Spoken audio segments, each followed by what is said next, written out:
Hello बच्चों, आज हम इस वीडियो में क्लास 9th की न्यू बुक एनसीईआरटी गणित मंजरी की एक्सरसाइज 2.1 को हम आज इस पे देखेंगे। इससे पहले वीडियो में हमने इसके बारे में इंट्रोडक्शन में हमने पहली वीडियो बना चुका है जिस पे आप इंट्रोडक्शन को देख सकते हो। तो हम स्टार्ट करते हैं एक्सरसाइज 2.1।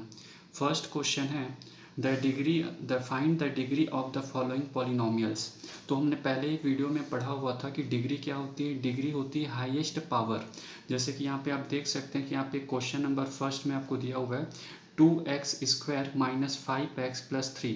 यहाँ पे जो आपका वेरिएबल है वो x है और इसकी हाईएस्ट पावर कितनी है 2। तो यहाँ पे आपकी जो हाईएस्ट पावर है आपकी 2। तो इसकी डिग्री कितनी हो जाएगी। So degree is 2। Okay, second question देखिए, यहाँ पे लिखा हुआ है y² प्लस 2y माइनस 1। यहाँ पे जो वेरिएबल है वो y है। यहाँ पे वेरिएबल y पे सबसे हाईएस्ट पावर यहाँ पे 3 है। तो हाईएस्ट पावर 3 है, इसकी डिग्री कितनी हो जाएगी 3।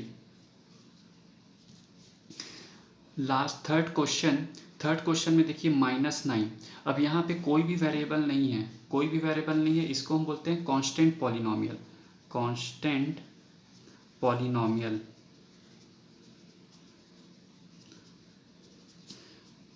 कांस्टेंट पॉलिनोमियल की जो डिग्री होती है वो कितनी होती है, वो 0 होती है।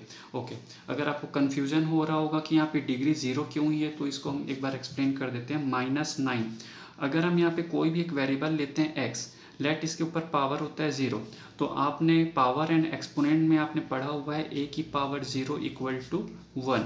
तो यहाँ पे ax की पावर 0, इट मीन्स इसकी वैल्यू कितनी हो जाएगी 1। सो यहाँ पे डिग्री जो है वहाँ पे कितनी हो जाएगी, यहाँ पे किसी भी कांस्टेंट पॉलिनोमियल की जो डिग्री होती है वो होगी आपकी 0। ठीक, यहाँ पे देखिए z, यहाँ पे वेरिएबल क्वेश्चन नंबर 4 में देखते हैं। यहाँ पे जो वेरिएबल है वो z है। यहाँ पे देखिए, यहाँ पे z के ऊपर कुछ नहीं, इट मीन्स क्या है 1 है। तो यहाँ पे डिग्री कितनी हो जाएगी यहाँ पे 1। तो हमारे फर्स्ट क्वेश्चन था find the degree of the following polynomial, ये यहाँ पे कंप्लीट होता है। चलिए फिर अब सेकंड क्वेश्चन में चलते हैं। सेकंड क्वेश्चन में बोल रहा है right polynomial of degree 1, 2 and 3। अब यहाँ पे हमको पॉलिनोमियल, हमको डिग्री यहाँ पे दे रखा है 1, 2 और 3।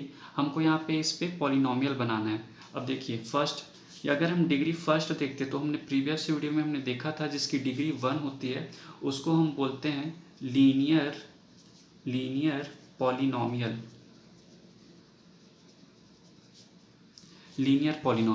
डिग्री 1 का कोई भी एग्जांपल आप लिख सकते हैं। For suppose 2x plus 3। यहाँ पे देखिए, यहाँ पे डिग्री x की पावर 1 है तो हमने फर्स्ट डिग्री का हमने बनाया। डिग्री 2 होती है तो हमने बताया था कि इसकी डिग्री 2 होती है, उसको हम कहते हैं क्वाड्रेटिक पॉलिनोमियल। क्वाड्रेटिक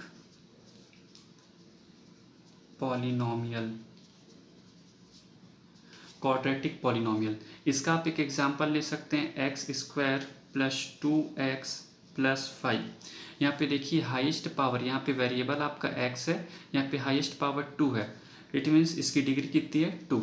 थर्ड, हमें थर्ड का भी बनाना है जिसकी डिग्री 3 हो। तो जिसकी डिग्री 3 होती है उसको हम कहते हैं क्यूबिक पॉलिनोमियल। ओके, इसका एक एग्जांपल हम ले सकते हैं x³ प्लस 5x का स्क्वायर प्लस x प्लस 2। यहाँ पे देखिए हाईएस्ट पावर जो है आपके यहाँ पे इस वेरिएबल x है, इसकी हाईएस्ट पावर 3 है तो इसकी डिग्री कितनी हुई 3।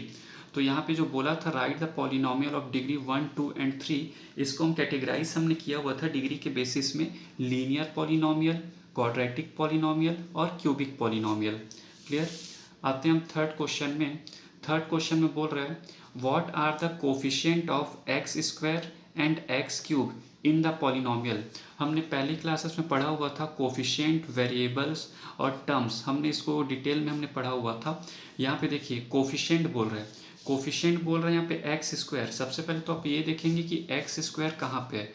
ये x² के साथ यहाँ पे 6 है तो कोफिशिएंट ऑफ, तो इसका हो जाएगा आपका कोफिशिएंट ऑफ x²। यहाँ पे x² के साथ क्या है यहाँ पे 6, तो इसका x² का कोफिशिएंट हो जाएगा 6। सेकेंड ये बोला हुआ था x³ का बोला हुआ है कोफिशिएंट ऑफ एक्स क्यूब। यहाँ पे देखिए एक्स क्यूब रहा ये एक्स क्यूब, याद रखना है यहाँ पे हमको यहाँ पे विथ साइन लेना है। एक्स क्यूब के साथ आप ओनली 3 नहीं लिखेंगे, एक्स क्यूब के साथ आपके पास यहाँ पे क्या -3 है, तो यहाँ पे इसका जो कोफिशिएंट होगा एक्स क्यूब का ये होगा आपका -3। अब आते हैं हम क्वेश्चन नंबर 4 पे। क्वेश्चन नंबर 4 पे बोल रहा है what is the coefficient of Z in the polynomial. अब यहाँ पे देखिए टर्म जो जेड की, जिस जेड टर्म किसको बात कर रहा है वो जेड यहाँ पे है ही नहीं, तो यहाँ पे जो कोफिशिएंट होगा जेड टर्म का वो क्या होगा यहाँ पे 0। Coefficient of Z equal to 0, क्योंकि यहाँ पे जेड यहाँ पे इस टर्म पे यहाँ पे है ही नहीं। यहाँ पे देख सकते हैं यहाँ पे जेड क्यूब है, जेड स्क्वायर है और 11 है। जो टर्म यहाँ पे होता नहीं है और उसका अगर कोफिशिएंट अगर क्वेश्चन में पूछा जाता है तो उसका आंसर होगा 0। आते हैं हम क्वेश्चन नंबर 5 पे। What is the constant term of the polynomial. Constant term जैसे हमने यहाँ पे बताया था -9, जैसे कि हमने यहाँ पे बताया था कि -9 यहाँ पे एक कांस्टेंट टर्म है। क्यों? क्योंकि इसके साथ कोई भी वेरिएबल नहीं है। तो सेम चीज़ यहाँ पे भी है क्वेश्चन नंबर आपके 5 पे। क्वेश्चन नंबर आपके 5 पे क्या बोल रहा है यहाँ पे what if the constant term. अब यहाँ पे देखिए कांस्टेंट टर्म मीन्स जिसके साथ वेरिएबल नहीं होता। यहाँ पे एक्स क्यूब है, यहाँ पे भी एक्स क्यूब, यहाँ पे एक्स है और यहाँ पे 10 है। यहाँ पे एक्स स्क्वायर होगा, x cube plus 5x square minus 8x 10। अब यहाँ पे देख सकते हैं इस 10 के साथ यहाँ पे कोई भी आपका वेरिएबल नहीं है, तो इसका आंसर क्या हो जाएगा -10। तो यहाँ पे जो कांस्टेंट वेरिएबल की जिसकी वो बात कर रहा है वो क्या हो जाएगा आपका -10। मैं यहाँ पे आपको एक बार और रिपीट कर रहा हूँ कि यहाँ पे हमें विथ साइन लेना है। अगर आप कंसिडर नहीं करेंगे तो आपका आंसर रॉन्ग हो जाएगा। तो कभी भी अगर कांस्टेंट टर्म कहता है तो जिनके साथ भी वेरिएबल नहीं होता वो आपका कांस्टेंट टर्म कहलाता है। यहाँ पे हमारा एक्सरसाइज 2.1 यहाँ कंप्लीट होता है। मिलते हैं हम इसके नेक्स्ट वीडियो में।